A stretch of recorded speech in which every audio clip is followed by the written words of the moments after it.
Aha, mahnı oxuyur. Saxla, saxla, biraz ürəklə də. Əsas da boğaz qırtağa fikir ver biraz. Oldu yaxşı.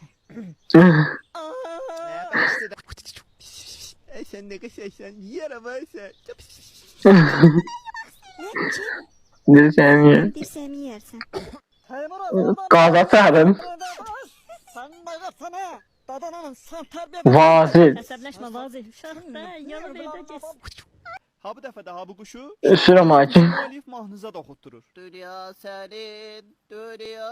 Biraz əyləncəli bir şeylər oxu. Geceleri pervane başıma dolandı.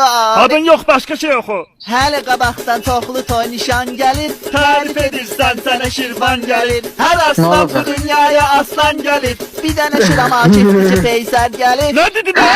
Ha bunlar da Yevşi və özləri üçün şerləniblər. Aslanı da eləyiblər security. Ay bala donuz kimi yedim Qaqa sən onsuz donursan da.